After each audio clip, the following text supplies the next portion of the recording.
Modern life is full of demands, frustrations, and obligations that create stress in everybody's lives. And when we have stress, it puts us in high gear and generally will help us get things done. But if the stress is too high and too often, it can affect our mood, it can affect our relationships, and in general affect our lives. My name is Warren Matson and I'm a licensed professional counselor. I deal with people every day who have stress, and the stress impacts their lives in ways beyond what some people could ever imagine. What stress is a fight or flight response. And in the beginning of time, people had fight or flight in order to survive. So if a threat emerged, your hormones would kick in and you'd have the extra energy and alertness to do what you needed to do to make it through that situation. Nowadays, it's similar, but we're not in life-threatening situations. So it helps us be alert and energetic to get our work done or get through a conflict. But if it's there all the time and those hormones are pumping all the time, it creates higher anxiety and is very problematic for people in general. Stressors have a lot of different origins. And going back to the fight or flight, they're things that generally make us feel threatened physically or emotionally. We can deal with these in a lot of different ways, but sometimes those threats aren't external. Sometimes those threats come from within us, and let's take a look at that. Common external causes of stress can be one of the following things: major life changes, work or school, relationship difficulties, financial problems, being too busy, or children and family. And common internal causes of stress can be chronic worry, pessimism, negative self-talk, unrealistic expectations or perfectionism, rigid thinking and lack of flexibility, and an all-or-nothing attitude.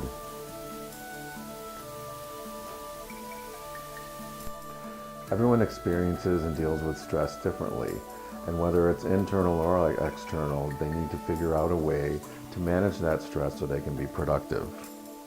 So what determines your ability to manage stress? Well, the factors that influence your stress tolerance can be your support network, your exercise levels, your diet, your sense of control, your attitude and outlook, and your ability to deal with your emotions. And many of these you can deal with, and they would seem self-explanatory. You need to be active, you need to set boundaries, you need to do things that make you feel better and live a better life. There are a lot of signs and symptoms of stress overload, and in order to be aware of those, it's not just knowing what they are. You have to be self-aware. You have to stop and look at yourself and pay attention to the signs that your mind and body are showing you. Here's some specifics about those signs and symptoms. There's cognitive symptoms, which are memory problems, inability to concentrate, poor judgment, seeing the negative, being anxious, and constantly worrying. There's emotional symptoms, which include moodiness and irritability, agitation, feeling overwhelmed, lonely, isolated, or depressed. There's physical symptoms, which would include aches and pains, diarrhea and constipation, nausea, chest pain, loss of sex drive, and frequent colds. And lastly, there's behavioral symptoms, such as binge eating or not eating at all, sleeping too much or too little, isolating, procrastinating, neglecting responsibilities, using alcohol or other substances, or nervous habits such as biting nails, pacing. Dealing with stress and its symptoms can be done in a lot of different ways. Some people will go home and make a drink, or they'll have a cigarette. Some people will go run. Some will sit in front of the TV and just veg and watch a good movie. And none of these are necessarily bad, but if they're done in excess, or it's all you do, and you avoid what's causing the stress, you won't find that it improves. Oftentimes people feel that the stress in their life is unmanageable. It feels that way. In your mind you think it's that way, but that's not the case, and there's so many different things you can do to manage stress. Now, every way to manage stress is not good for everyone, but you have to find what works for you. For some people, exercise works. Being able to get out and get some energy out, get the endorphins going, is the perfect thing to manage their stress. For other people, sleep is a huge factor. Some people sleep too much, and if you're sleeping too much, you're going to feel groggy and out of sorts. And some people don't sleep enough, and you have the same result. For other people, eating properly is a huge thing. You can't go to McDonald's and eat food that has no nutritional value and that robs you of blood sugar and things like that and not expect to not feel groggy and tired. People need to learn how to relax. You could use music to help you relax, meditation, a walk in the park, a way to turn your brain off and focus on good things. And one of the things I think is most important is to focus on the good things in your life and focus on what you have control over, not what you don't. People can take a long hot bath. They can put a heating pad on and watch a long movie. They can have a glass of wine. A lot of different things will affect it. People often ask me if the ways they're using to deal with their stress are effective or not.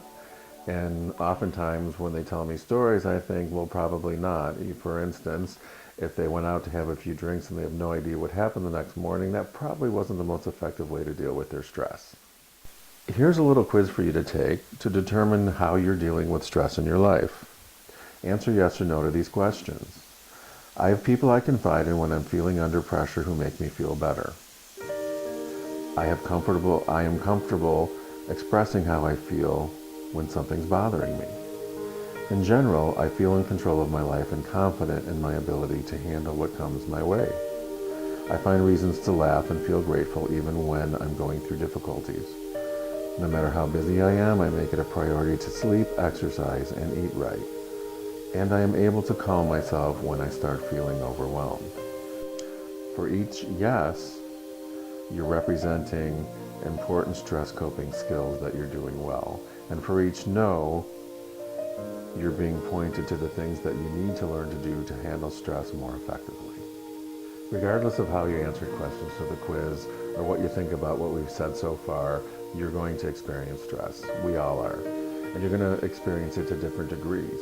And some of us are better than others at dealing with it and implementing things that are healthier. The goal is going to be self-aware and not feel bad about saying, yes, I'm stressed, and yes, this is what causes it. There's no shame in that. And if you need help, ask for help. And Google's a great thing. You can find a therapist, you can find suicide prevention hotlines, you can find support groups. So the answers are out there if you're willing to look at yourself and admit where you're struggling and then make a goal to fix that.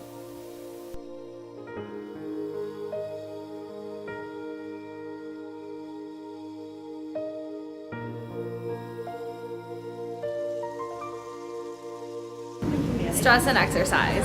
Only 14% of people make use of exercise to cope with stress. Exercise in almost any form can act as a stress reliever. Being active can boost your feel-good endorphins and distract you from your daily worries. You can make a little exercise go a long way towards stress management. Hello, I'm Lauren Vanda, a certified personal trainer at Export. Today, we are going to discover the connection between exercise and stress. Exercise has direct stress-busting benefits. 1. First, it pumps up your endorphins. Physical activity releases endorphins, making you feel a good exercise that can help pump you up. One of the exercises that can help pump you up is running. I'm going to jump in place vertically onto the Bosu, alternating legs in order to get my heart rate up. Second, it's meditation and motion. When you work out, you shed your daily tensions through movement.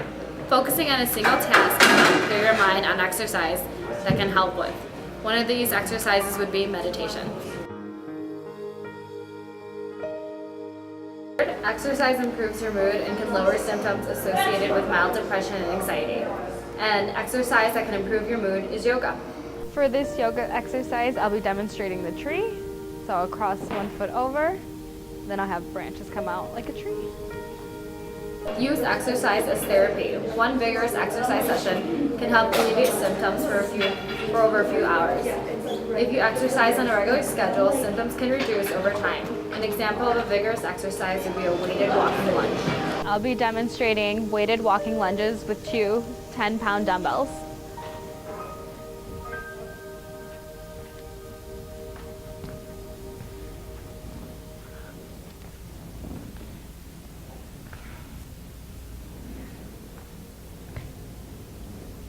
Remember, a successful exercise program begins with a few steps to stay on track. Pick up an activity you enjoy, stick with it, set goals, change up your routine, and exercise in increments. And remember, if you can't make it to the gym or don't have a membership, no need to fret. Any form of physical activity can help you unwind and can be an important part of easing stress.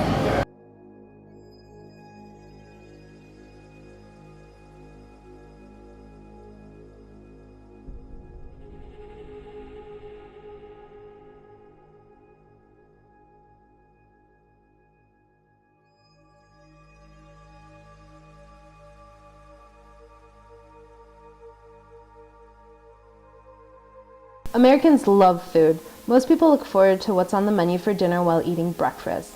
Hello, my name is Elizabeth Wynn and I'm a certified nutritionist.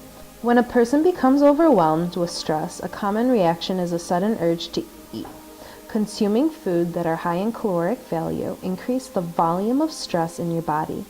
Some poor eating habits are fast food intake. It is common in this day and age for people to eat out rather than stay at home and cook. The most common excuses is that people do not want to cook after a long day of work. The problem: the convenience of fast food is toxic for your overall health. Contrary to popular belief, fast food is an expensive habit, which then can increase money problems, which creates a domino effect that increases stress levels. Eating the wrong types of food. The problem with people have when under stress is that they crave food that are high in fats, which should be limited. This is down to the hormone called cortisol that is produced when under stress. A person that is stressed will generally go for foods that are high in contents of fats and sugars. On the opposite end of the stress spectrum, while there are others that forget and skip meals, it is important to eat 3 meals a day, and most people know this, but stress can have an effect on making people skip or forget these meals.